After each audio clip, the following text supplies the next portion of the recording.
बच्चों, मैं दीक्षा श्रीवास्तव। आज मैं आप लोगों को क्लास 12 के चैप्टर 6 की एक्सरसाइज 6.3 का क्वेश्चन नंबर 10 पढ़ाऊंगी। क्वेश्चन नंबर 10 है, find the equation of all lines having slope -1 that are tangent to the curve y is equal to 1 upon x minus 1 where x is not equal to 1। ठीक है, तो हमें वो उन line की equation find करनी है जिनका टेंजेंट है, जिनकी स्लोप है -1 और जो टेंजेंट है इस कर्व पे। ठीक है, y is equal to 1 upon x minus 1 पे कर्व, इस कर्व पे टेंजेंट है। ठीक है, तो हम लोग मान लेते हैं कि ये इस कर्व का ग्राफ ये है। ठीक है, मान लेते हैं। ठीक है, तो इस पे से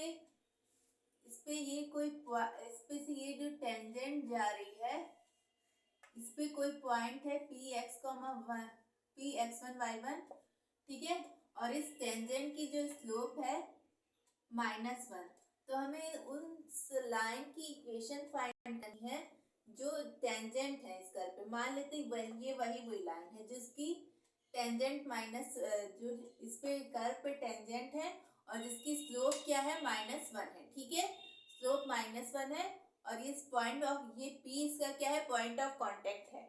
ठीक है, तो लिख लेते हैं हम लोग यहाँ पे, late Px1 y1 be the point of contact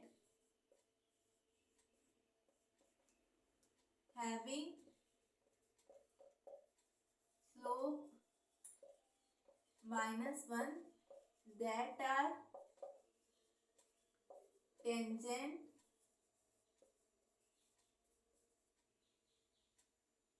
to the of line। ठीक है, let Px1 y1 be the point of contact of lines having a slope -1 that are tangent to the curve y is equal to 1 upon x minus 1 where x is not equal to 1। ठीक है, तो हमें slope क्या दी हुई है उस tangent की, -1। ठीक है, और टेंजेंट क्या होता है, dy/dx होता है। उस पर पॉइंट हम लोग पुट कर देते हैं x1 y1, तो हमें क्या मिल जाती है, टेंजेंट की स्लोप मिल जाती है। तो dy/dx टेंजेंट की स्लोप क्या होती है, dy/dx eight point x1 y1, और हमें ये क्या दी हुई है, -1। अब हमें इस कर्व की स्लोप निकालनी है। ठीक है, इस कर्व की टेंजेंट की स्लोप निकालनी है ना, तो इस कर्व को क्या करते हैं, टेंजेंट की स्लोप निकालने के लिए dy/dx फाइंड करेंगे, यानी इस कर्व को x के रिस्पेक्ट में डिफरेंशिएट करेंगे। तो करते हैं dy/dx, इस कर्व को x के रिस्पेक्ट में जब डिफरेंशिएट करेंगे, पहले इसको अच्छे से लिख लेते हैं। ठीक है, लिखेंगे तो क्या हो जाएगा, इसको हम लोग लिख सकते हैं y is equal to x minus 1 to the power -1 लिख सकते हैं। तो dy/dx क्या हो जाएगा, dy/dx हो जाएगा, जब हम लोग x to the power n के फॉर्मूले से डिफरेंशिएट करते थे तो क्या होता था, nx to the power n minus 1। तो यहाँ पे n का मान क्या है, -1, तो माइनस इधर आ जाएगा, x माइनस 1 की पावर -1 -2 हो जाएगा। तो इसको हम लोग इस तरह लिख सकते हैं, -1 अपॉन x माइनस 1 का होल स्क्वायर। ठीक है, ये आ गया dy/dx। अब हमें क्या फाइंड करना है, dy/dx eight point x1 y1। तो हम लोग फाइंड करते हैं dy/dx eight point x1 y1। तो जहाँ पे इस फंक्शन में x है वहां पे x1 रख देते हैं, तो यहाँ पे हो जाएगा -1 अपॉन x1 -1 का होल स्क्वायर। अब देखो, ये भी हमारी स्लोप ऑफ टेंजेंट है और ये भी हमारा स्लोप ऑफ टेंजेंट है, तो दोनों हमारे इक्वल हो जाएंगे। दोनों की लेफ्ट हैंड साइड की वैल्यू एक ही है, तो राइट हैंड साइड भी अपने आप इक्वल हो जाएगा। तो इक्वल करते हैं, तो यहाँ पे हो जाएगा -1 अपॉन x1 का whole square is equal to -1। Minus से माइनस कट जाएगा और यहाँ पे आ जाएगा x1 -1 का whole square is equal to 1। ठीक है, अब इसको स्क्वायर को इधर भेजेंगे तो यहाँ पे क्या हो जाएगा, x1 minus one is equal two plus minus one. अब यहाँ से x1 की हमें दो वैल्यू मिलेगी। जब x1 minus one is equal to one लेंगे प्लस वन लेंगे तो x1 is equal to to मिलेगा, और जब x1 minus one is equal to minus one लेंगे तो x1 is equal to zero मिलेगा। ठीक है, तो x1 की दो वैल्यूज मिल गई। अब हमें क्या फाइंड करना था, हमें तो पूरा पॉइंट फाइंड करना है ना, लेकिन यहाँ से सिर्फ x1 निकला, अभी हमें y1 फाइंड करना है। तो ये जो कर्व था इस पे ये पॉइंट लाई कर रहा था ना, जो कर्व हमने बनाया था उस पे ये पॉइंट लाई कर रहा था। ठीक है, टेंजेंट इस कर्व पे ये पॉइंट लाई कर रहा था, तो हम लिखेंगे since point lies on curve, lies on the curve. ये आप लोग वीडियो पॉज करके स्क्रीनशॉट लेकर के नोट कर लीजिए। ठीक है, हम इसको इरेज कर देते हैं।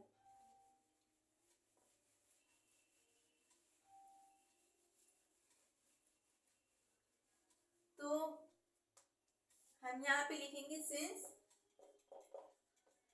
Point x1 y1 also lie on the curve, also lie on the curve हो गया। तो जब ये पॉइंट कर्व पे भी लाई कर रहा है तो ये कर्व की इसकी इक्वेशन को सेटिस्फाई करेगा। इसके पहली वाले वीडियो में भी हम कर चुके हैं। ठीक है, x1 y1 उस कर्व पे भी लाई कर रहा है तो उस कर्व की इस इक्वेशन को भी सेटिस्फाई करेगा। तो यहाँ पे कर्व की इक्वेशन क्या है, x1 y is equal to one upon x minus one. इसकी जगह हम x1 y1 पुट कर देते हैं तो क्या हो जाएगा, y1 is equal to one upon x1 minus one. अब यहाँ पे हम लोग x1 की दोनों वैल्यूज पुट करेंगे। ठीक है, तो x1 की दोनों वैल्यूज पुट करते हैं। पहले हम लोग x1 is equal to to लेते हैं तो one upon two minus one, तो y इज इक्वल टू क्या आ गया, one. y1 is equal to क्या आ गया, वन। तो हमारा पॉइंट क्या आ गया, टू कॉमा वन। ठीक है, अब x1 की दूसरी वैल्यू पुट करके देखते हैं तो y1 is equal to one upon zero है ना x1 की वैल्यू, तो जीरो माइनस वन, तो यहाँ पे क्या आ जाएगा, माइनस वन। यानी x पॉइंट की दूसरा पॉइंट क्या आ गया, जीरो कॉमा माइनस वन। ठीक है, तो ये हमारे दो पॉइंट आ गए। अब हमें क्या फाइंड करना है, इक्वेशन ऑफ ऑल लाइन, जो टेंजेंट की इक्वेशन फाइंड करनी है।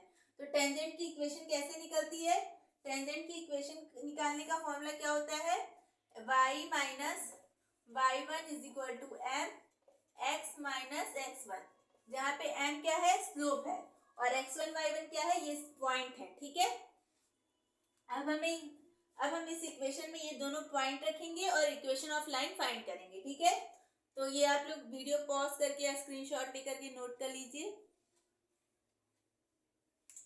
ठीक है,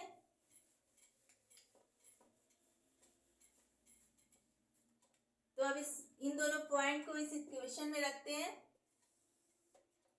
तो पहले ये वाला पॉइंट रखते हैं टू कॉमा वन, तो y minus one is equal to m की वैल्यू क्या है, स्लोप क्या है हमारी, माइनस वन, तो माइनस वन। ठीक है, हाँ, x माइनस टू, तो यहाँ पे हो जाएगा y minus one is equal to minus x plus two, या x plus y is equal x plus y minus three is equal to zero. ठीक है, ये पहली इक्वेशन आ गई हमारी। अब दूसरी इक्वेशन फाइंड करते हैं। दूसरी इक्वेशन में दूसरा इक्वेशन